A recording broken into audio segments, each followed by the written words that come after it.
से निवेश ही एकमात्र ऐसा माध्यम है जिससे हम अपने भविष्य के वित्तीय लक्ष्य को हासिल कर सकते हैं। ऐसे में जरूरी है कि हम बिना किसी रुकावट के निवेश करते जाएं। यही नहीं, ध्यान रखें कि जब वेतन बढ़े तो निवेश को और बढ़ा देना चाहिए। नमस्कार, मैं हूं कविता थपलियाल। आप देख रहे हैं फाइनेंशियल प्लानिंग पर अपना फेवरेट शो योर मनी। हम आपको देते हैं निवेश के टिप्स और बताते हैं खर्च करने का सही सलीका, ताकि आपकी लाइफ बने आसान और जरूरत के साथ ही आप अपनी सभी हसरतें भी पूरी कर सके। यहाँ पर शुरुआत करते हैं आज के शो की, और हमारे आज के खास मेहमान है वाइस इन्वेस्ट एडवाइजर्स की सीईओ हेमंत तुस्तगी। आपका स्वागत है हेमंत। बता दें आपको क्या है खास आज के शो में। म्यूचुअल फंड चुनने का सही तरीका क्या है, घर और शादी के लिए कैसे जुटाएं पैसा, क्या लोन खत्म करके एसआईपी शुरू करना होगा फायदेमंद। बाजार में हजारों म्यूचुअल फंड स्कीम्स चल रही हैं। सभी दावा करती हैं कि वो सबसे अलग है। यही कारण होता है कि निवेशक बिना सोचे समझे म्यूचुअल फंड चुन लेते हैं, जो कि आगे चलकर समस्या बन जाता है। फंड के चुनाव में परफॉर्मेंस को देखा जाता है, लेकिन ध्यान रखें कि दो अलग तरह के म्यूचुअल फंड की तुलना आसान नहीं है। आप इक्विटी फंड की तुलना डेट फंड से नहीं कर सकते हैं। आज हम शो की शुरुआत फंड्स के परफॉर्मेंस पर चर्चा के साथ ही करेंगे, लेकिन उससे पहले आपको बता दें यहाँ पर कुछ डेटा आपके सामने हम फ्लैश करेंगे, जिसमें पिछले एक साल में कौन कौन से बेस्ट परफॉर्मर रहे हैं और पिछले 5 साल में किन किन फंड्स ने बेहतरीन परफॉर्म किया है। आप देख सकते हैं यहाँ पर अगर एक साल की बात करें तो यहाँ DSP BlackRock micro cap regular plan ने 63% से ज्यादा का रिटर्न दिया है। एक साल की अगर हम बात करें तो ये फंड बेस्ट परफॉर्मर रहा है। वहीं अगर हम बाकी के तमाम फंड्स को देखें तो यहाँ पे यूटीआई मिड कैप फंड है, फ्रैंकलिन बिल्ड इंडिया है, एसबीआई मैग्निम मिड कैप फंड भी है, जहां पर एक साल का परफॉर्मेंस आप देख सकते हैं 50% के ऊपर है। वहीं अगर हम 5 साल के बेस्ट परफॉर्मर्स फंड की बात करें तो सबसे पहला नाम यहाँ पर आएगा फ्रैंकलिन इंडिया स्मॉलर कंपनीज का, जिसने 24% से ज्यादा का रिटर्न दिया है। पिछले 5 सालों की बात हो रही है, जहां पर ये एनुअलाइज रिटर्न काउंट किया गया है। इसके बाद रेगुलर इन्वेस्ट को मिड एंड स्मॉल कैप का नाम आता है। HDFC mid cap opportunity fund ने यहाँ पर 22.5% से ज्यादा का रिटर्न दिया है। साथ ही एसबीआई मैग्निम मिड कैप फंड ने भी यहाँ पे अच्छा खासा परफॉर्मेंस दिया है। वहीं DSP BlackRock micro cap fund regular plan जो है उसने भी 22% के आसपास का रिटर्न दिया है। तो यहाँ पर मिड और स्मॉल कैप ने ज्यादा बेहतरीन परफॉर्म किया अगर पिछले 5 साल के एनुअलाइज रिटर्न की हम बात करें। लेकिन ये जो फंड्स हैं इनकी परफॉर्मेंस में इतनी वेरिएशन क्यों है, डिफरेंसेस क्यों है, अलग अलग परफॉर्मेंस क्यों है एक साल के फंड की और 5 साल फंड्स की। तो यहां पर बात करते हैं हम हेमंत जी से, क्या बेसिक वजह है फंड्स के परफॉर्मेंस के पीछे। हम देख रहे हैं कि एक साल का जो फंड है specially DSP BlackRock micro cap regular plan यहां पे 60% से ज्यादा का रिटर्न दे रहा है एक साल में। वही अगर हम 5 साल के बेस्ट परफॉर्मर की बात करें तो Franklin India smaller companies fund, ये तो स्मॉल कैप फंड है, ये यहां पर सबसे बेस्ट परफॉर्मर निकल कर आया है। इसके पीछे क्या वजह है? देखिए कविता, यहाँ पे समझना बहुत जरूरी है। सेबी के रेगुलेशन के हिसाब से उन्होंने बताया है कि किस तरीके से आप म्यूचुअल फंड की परफॉर्मेंस को दिखा सकते हैं। तो रेगुलेशन में ऐसा लिखा गया है कि एक साल की जो परफॉर्मेंस है, एक साल तक जो डिफरेंट टाइम पीरियड्स हैं, चाहे वो 3 महीने हो, 6 महीने हो, 1 महीना या 1 साल हो, वहां पे आपको एब्सोल्यूट रिटर्न दिखाना है और उसके बाद के जो रिटर्न है वो एनुअलाइज रिटर्न दिखाना है। फर्क यहाँ पे इसलिए होता है कि अगर हम जैसे पिछले 1 साल की बात करें, हमें मालूम है कि इक्विटी मार्केट ने परफॉर्मेंस बहुत अच्छा किया है। इनफैक्ट उसमें भी जो 3 सेगमेंट रहते हैं मार्केट के, लार्ज कैप, मिड कैप और स्मॉल कैप, मिड कैप और स्मॉल कैप ने जो परफॉर्मेंस दिया है वो लार्ज कैप जो सेगमेंट है उससे काफी ज्यादा परफॉर्मेंस दिया है जी। जैसे अगर आप वो लिस्ट देखें जो आपने 1 साल की बात की, टॉप परफॉर्मेंस फंड, बिल्कुल, उसमें तकरीबन सारे के सारे फंड जो हैं वो मिड कैप एग्जैक्टली बिल्कुल। और इसी तरह का मिक्स हमने कुछ 5 साल के बेस्ट परफॉर्मेंस में भी देखा है। जी, जैसा मैंने कहा ये एब्सोल्यूट रिटर्न है। ये दर्शाता है कि पिछले 1 साल में किस तरह की परफॉर्मेंस मार्केट में रही है। बिल्कुल। जब हम 5 साल के रिटर्न की बात करते हैं तो वो एनुअलाइज रिटर्न होता है। एग्जैक्टली। ये डिफरेंस क्यों है? 22% और 63%। जी देखिए, अगर हम सिंपल मैथ्स पकड़े, 5 साल में अगर आपने मान लीजिए 70-80% रिटर्न कमाया, अगर सिंपल एनुअलाइज रिटर्न भी लेते हो 5 से अगर आप उसको डिवाइड करेंगे तो 16% हो जाएगा। तो कहीं ना कहीं आपको जैसे पिछले 1 साल की जो मार्केट की परफॉर्मेंस है वो आपको 1 साल की परफॉर्मेंस में दिखेगी। 5 साल की जो परफॉर्मेंस है, 10 साल या 15, जितना लंबा समय आप देखेंगे उनकी परफॉर्मेंस को इफेक्ट करने में फर्क लगता है। ऐसे ही जब मार्केट गिरती है तो 1 साल की जो परफॉर्मेंस है इमीडिएटली आपको इम्पैक्ट दिखेगा, लेकिन 5 साल, 10 साल, 15 साल में इम्पैक्ट वहां पे कम दिखेगा। तो ये क्लियरली एक कॉन्सेप्ट है कि आप एक तरफ एब्सोल्यूट रिटर्न को देख रहे हैं जो दर्शाता है किस तरह से मार्केट ने शॉर्ट टर्म में परफॉर्म किया है, और लॉन्ग टर्म में आपको ये दर्शाता है कि किस तरह से over a period of time different funds ने परफॉर्म किया। और ये पॉसिबल है कि जो फंड 1 साल में अच्छा कर रहे हैं शायद वो 5 साल में टॉप परफॉर्मिंग फंड में ना हो, बिल्कुल कुछ हो भी सकते हैं। अगर सस्टेनेबल ग्रोथ होती है, जैसे अगर हम मिड कैप फंड की बात करें, अगर ये 1 साल से अच्छा कर रहे हैं, अगर 1 साल और अच्छा करते हैं तो उसका इम्पैक्ट जो है 5 साल 10 साल की परफॉर्मेंस पे भी आना शुरू हो जाए। लेकिन यहाँ पे कंसिस्टेंट बेस्ट परफॉर्मर फंड का मतलब क्या होता है? जैसे कि हमने देखा कि 1 साल में बाजार की चाल बदली, उसके मुताबिक एक mid cap fund best performer निकल कर आया। उसी तरह जो 5 साल के हमने फंड देखे उनकी सूची भी अलग नामों की है। तो यहाँ पे मैं कैसे बोलूं कि ये मेरा फंड है और ये बेस्ट परफॉर्म कर रहा है पिछले इतने सालों से? देखिए, आई थिंक ये बहुत इंपॉर्टेंट सवाल है। एग्जैक्टली। काफी सारे इन्वेस्टर्स को कंफ्यूजन रहता है कि जब हम कंसिस्टेंसी की बात करते हैं तो हम क्या बात कर रहे हैं, क्योंकि आज अगर मैं परफॉर्मेंस देखूं पिछले 1 साल में तो ज्यादातर इक्विटी फंड ने, मतलब I would say may be more than 90% fund ने मार्केट से अच्छा परफॉर्म किया है। तो कंसिस्टेंसी की जो बात करते हैं वो रिलेटिव टर्म में हम बात करते हैं। अनफॉर्चुनेटली क्या होता है, हम अच्छे समय और बुरे समय में सिर्फ रिटर्न की तरफ ध्यान देते हैं। तो अगर मेरे फंड ने 30-40% का रिटर्न दिया तो मैं बहुत खुश हूं, अगर मेरे फंड ने 10% का नेगेटिव रिटर्न दिया तो मैं बहुत दुखी हूं कि मेरी जो परफॉर्मेंस है वो अच्छी नहीं रही। मैं ये भूल जाता हूं कि जब मेरा फंड 10% से गिरा, शायद मार्केट 25% गिरी होगी, मेरा फंड सिर्फ 10% गिरा। तो रिलेटिव टर्म में आपको देखना है। तो इसका मतलब क्या है, 2 चीजें देखनी है आपको। एक तो आपको जो परफॉर्मेंस को मेजर करना है वो करना है आपको बेंचमार्क से। हर फंड का एक बेंचमार्क रहता है, उससे आप कंपेयर करके देखिए कि मान लीजिए एक लार्ज कैप ओरिएंटेड फंड है तो उन्होंने निफ्टी 50 को अपना बेंचमार्क बनाया है, तो देखिए निफ्टी 50 के मुकाबले में कितना कंसिस्टेंटली उन्होंने परफॉर्म किया। ये पॉसिबल है कि जब अच्छे समय में सारे के सारे फंड, जैसा मैंने कहा, तकरीबन सारे फंड ने, कुछ एक फंड होंगे जो लैगर्ड्स होंगे बट सारे फंड ज्यादातर जो है अच्छा परफॉर्म कर रहे हैं, तब आप कैसे चुने कि आपका फंड ने कंसिस्टेंटली परफॉर्म किया कि नहीं। तब आप वहां पे क्या करेंगे, आप पीयर ग्रुप यानी उस कैटेगरी के जो दूसरे फंड है उनकी जो कैटेगरी एवरेज है उसके साथ अपने फंड को कंपेयर करेंगे। देखिए, कंसिस्टेंसी इसलिए जरूरी है, अगर आप परफॉर्मेंस को चेज करेंगे हर क्वार्टर में टॉप परफॉर्मिंग फंड हर कैटेगरी में बदलते जाएंगे। कभी भी ये गलती मत कीजिए। कंसिस्टेंसी देखने का मतलब है, जैसे मैंने कहा, बेंचमार्क के सामने उसने कैसा परफॉर्म किया और जो कैटेगरी एवरेज है उसके सामने उन्होंने कैसा परफॉर्म किया, वो आपका एक यार्डस्टिक होना चाहिए देखने के लिए कि आपका फंड कंसिस्टेंट है या नहीं। बिल्कुल। तो ये तो फंड के परफॉर्मेंस की बात हो गई है, लेकिन जो 5 साल के फंड्स जिन्होंने बेहतरीन परफॉर्मेंस की है, जो हम फ्लैश भी कर रहे हैं अपनी स्क्रीन पे, हम कैसे माने कि इनका रिटर्न ज्यादा है as compare to the 1 year performance? देखिए, जैसा मैंने कहा, 1 साल की परफॉर्मेंस कैन बी मिसलीडिंग, क्योंकि इसलिए हम हमेशा कहते हैं कि शॉर्ट टर्म परफॉर्मेंस पे बहुत ज्यादा ध्यान मत दीजिए। जैसा मैंने कहा, 1 साल में जब अगर मिड कैप सेगमेंट अच्छे किए हैं या सेक्टर फंड अच्छे किए हैं, तो जब आप टॉप परफॉर्मिंग फंड उठाएंगे तो आपको ज्यादातर फंड जो है या मिड कैप या तो सेक्टर फंड में मिलेंगे। जब हम 5 साल की बात करते हैं तो हम बेसिकली CAGR की बात कर रहे हैं, कंपाउंडेड एनुअलाइज्ड ग्रोथ रेट की बात कर रहे हैं। इसका मतलब ईयर ऑन ईयर बेसिस पे किस तरह से आपके फंड की रिटर्न में कंपाउंडिंग हुई है। तो जैसे मैं एग्जांपल यहां पे लेता हूं, अगर एक किसी फंड की CAGR 18% है तो इसका मतलब यह है कि आपके 100 रुपए जो है वो 228 हो गए। जब आप सिंपल एनालाइज देखेंगे तो आपको लगेगा 18 into 5 is 90, 190 होना चाहिए, लेकिन कंपाउंडिंग का फर्क यह है कि वो एक्चुअल में 228 हुआ। तो इसका मतलब जब आप 20 या 22 या 24% की रिटर्न देखते हैं 5 साल पे, तो इसका मतलब है आपका फंड जो है काफी अच्छा। अगर हम मान लीजिए 25 के ऊपर भी देखते हैं तो काफी अच्छी परफॉर्मेंस आपके फंड की रही है। तो ये आपको समझना आएगी, ईयर ऑन ईयर रिटर्न है, एब्सोल्यूट रिटर्न नहीं है, ये एनुअलाइज रिटर्न है। ये बेसिक फर्क है। बिल्कुल। तो क्लियरली यहाँ पर फंड का जो चुनाव है आपको उसकी परफॉर्मेंस पर करना चाहिए, और परफॉर्मेंस की तुलना आप उसके बेंचमार्क फंड से करेंगे। बाजार में आ रहे उतार चढ़ाव के चलते हम परफॉर्मेंस में भी उतार चढ़ाव देखेंगे, लेकिन यहाँ पर सबसे ज्यादा समय तक जिस फंड ने अच्छा परफॉर्म किया है उसी को अपने पोर्टफोलियो में शामिल करें। जब बाजार अच्छा होता है तो सभी फंड जो है उस बाजार की रैली में पार्टिसिपेट करते हैं, लेकिन उसके अलावा भी जब बाजार में आ रहे उतार चढ़ाव में अगर हम देखें तो जो फंड नहीं परफॉर्म कर पा रहा है या जो उसके पेयर ग्रुप में उसमें कैसी परफॉर्मेंस हो रही है उसको देखकर ही आप वो फंड अपने पोर्टफोलियो में चुनें। यही सही तरीका है फंड्स को अपने पोर्टफोलियो में शामिल करने का, लेकिन यहां पर नजरिया आपका जो है लंबी अवधि का ही होना चाहिए। इसी नोट पर रुकते हैं एक ब्रेक के लिए। ब्रेक के बाद यूएई के 26 साल के वरुण केडिया की निवेश की प्लानिंग में करेंगे मदद और बताएंगे सही निवेश स्ट्रैटेजी उन्हें इस ब्रेक के बाद।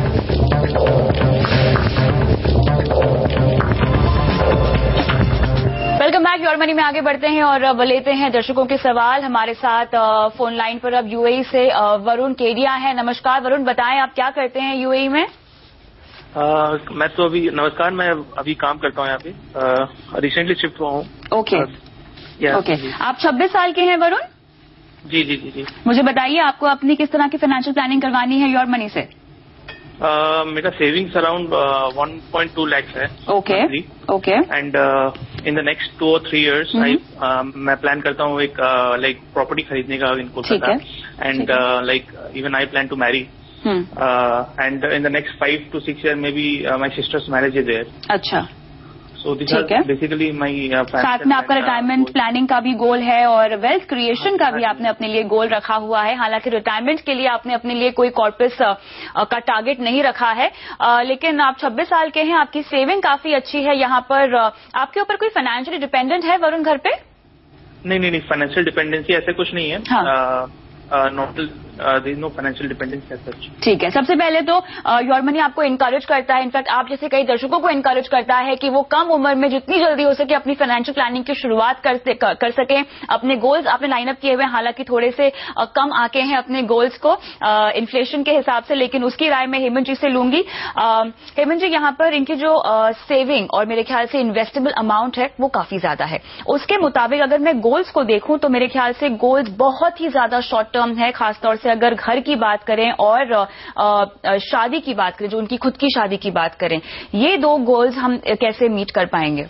देखिए कविता, सबसे इंपॉर्टेंट बात है, जैसा आपने कहा 26 साल की उम्र में आप फाइनेंशियल प्लानिंग प्रोसेस शुरू कर रहे हो, बिल्कुल सही स्टेज है। जैसा आपने कहा, बहुत कम इन्वेस्टर्स ऐसे हैं, बहुत कम लोग ऐसे हैं जो इस स्टेज पे आके ये सोचते हैं कि हम फाइनेंशियल प्लानिंग करें। ये बात बिल्कुल सही है, क्योंकि वो उस स्टेज पे हैं लाइफ की कि इनके जो कुछ गोल्स हैं वो शॉर्ट टर्म गोल हैं।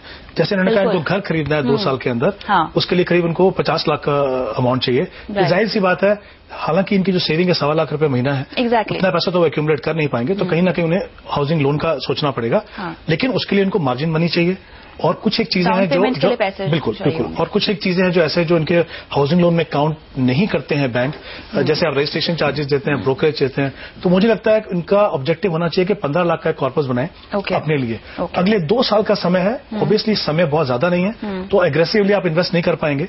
ऐसी ऑप्शन में इन्वेस्ट करें जहां पे कंसिस्टेंटली आपको परफॉर्म हो सके और टैक्स एफिशिएंट रिटर्न मिल सके। और इक्विटी इनकी अप्रोच नहीं हो सकती यहाँ पर, क्योंकि केवल 2 साल का नजरिया है। जी बिल्कुल, जैसा मुझे लगता है कि उनके लिए सही ऑप्शन रहेगी हाइब्रिड फंड जो है, जहां पे रिस्ट्रिक्टेड एक्सपोजर हो इक्विटी में 20, 25, 30% का।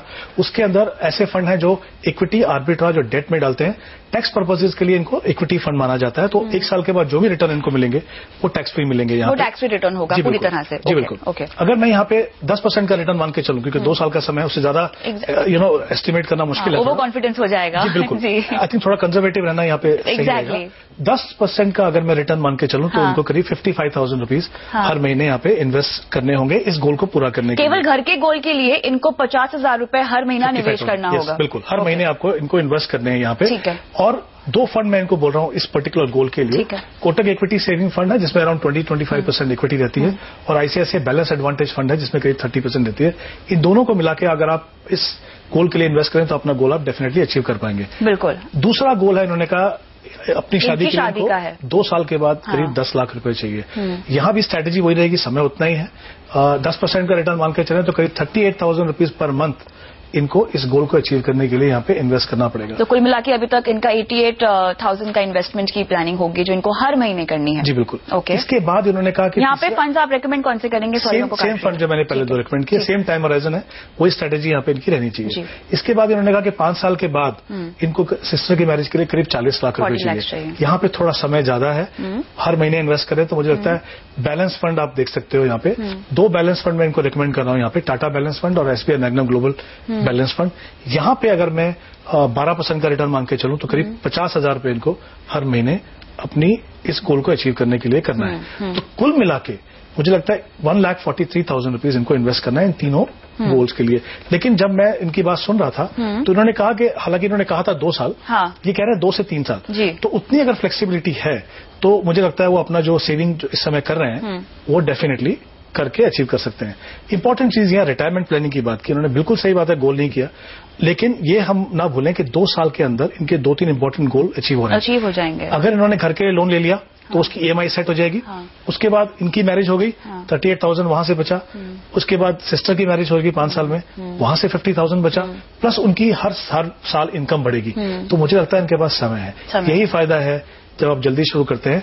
हालांकि आप इनिशियली हो सकता है आपको कहीं ना कहीं आपको बजट थोड़ा टाइट लगे, बिल्कुल, बट क्योंकि समय आपके पास है, आप बड़े से बड़ा गोल, लंबे टर्म का जो गोल है, डेफिनेटली अचीव कर पाएंगे। क्लियरली यहाँ पर वरुण आपको 1,43,000 का निवेश करना है हर महीना। फिलहाल जितनी क्षमता है उससे आप शुरुआत कीजिए। फंड्स के नाम आपको हमने बता दिए हैं, Kotak equity savings, ICI balance advantage fund, ये आपको रेकमेंड किए गए हैं। दोनों ही गोल्स के लिए आप इनमें निवेश की शुरुआत कर सकते हैं। साथ ही L&T प्रूडेंस फंड, आप बहन की शादी के लिए ये फंड खासतौर से अपने पोर्टफोलियो में रख सकते हैं और निवेश की शुरुआत कर सकते हैं। फिलहाल जितना हो उतने से ही आप शुरुआत कीजिए, आगे चलकर जो है आप अपने निवेश को बढ़ा सकते हैं। रिटायरमेंट के गोल के लिए आप अपनी बहन की शादी के बाद रिटायरमेंट का गोल तय करें, चाहे तो अपना सवाल फिर से योर मनी को तब भेज भी दीजिएगा। फिलहाल शुक्रिया अपना सवाल भेजने के लिए। और वक्त हो गया एक ब्रेक का। ब्रेक के बाद भी जारी है सवाल जवाब का ये सिलसिला और हम लेंगे दर्शकों के सवाल। बने रहे हमारे साथ।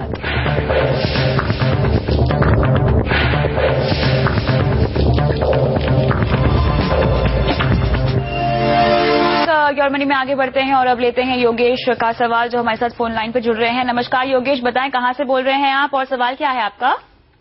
हाय, मैं बेंगलोर से बोल रहा हूँ। हाय, बोलिए। मेरा सवाल रिलेटेड टू डीमैट अकाउंट है। ओके। एक्चुअली मैं अभी पूरे फंड जो होल्ड कर रहा हूँ वो ऑनलाइन डायरेक्ट फंड होल्ड कर रहा हूँ। ओके। तो अगर मैं डीमैट में होल्ड करता हूँ तो उसके कुछ एक्स्ट्रा चार्जेस होते हैं अदर देन डीमैट, जो ईयरली चार्जेस होते हैं, राइट, उससे या सपोज मैं SIP जो कर रहा हूँ, whether any charges will be there on those SIPs? Sure. हाँ, सो वो मुझे जानना है so that I can switch my मेरा पूरा। बिल्कुल। और कोई सवाल योगेश?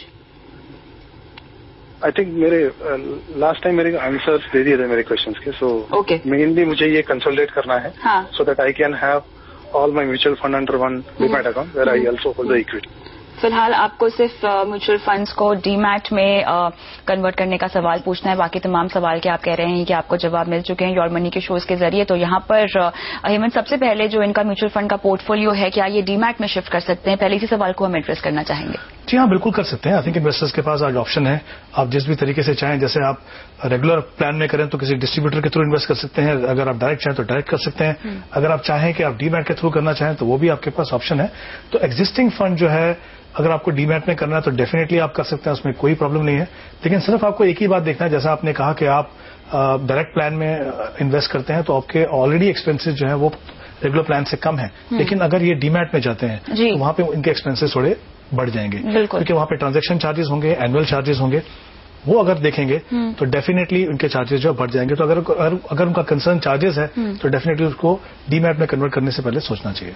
तो यहाँ पर आपको सोचने की सलाह दी जा रही है। लेकिन योगेश के बिहाफ पे मैं एक सवाल पूछना चाहती हूँ जो मेरे ख्याल से बाकी दर्शकों को भी हम एड्रेस कर पाएंगे। वो इमरजेंसी फंड का सवाल। यहाँ पर जिस तरह से हमने देखा है कि बजट पे जो है टैक्स लिमिट बढ़ा दी गई है या लगा दी गई है किसी भी डेट इंस्ट्रूमेंट पर, क्या हमें अपने इमरजेंसी फंड के पैसे को निकाल के किसी आर्बिट्राज फंड में शिफ्ट कर देना चाहिए टैक्स सेविंग पर्पस के लिए? आई थिंक ये काफी इंपॉर्टेंट सवाल है कविता। पहले हमको ये समझना चाहिए कि इमरजेंसी फंड हम बनाते क्यों। हम इसलिए बनाते हैं कि अगर कोई फाइनेंशियल इमरजेंसी हो तो हमें अपनी जो इन्वेस्टमेंट प्रोसेस है उसको डिस्टर्ब किए बिना हम ये पैसे को इस्तेमाल कर सकें।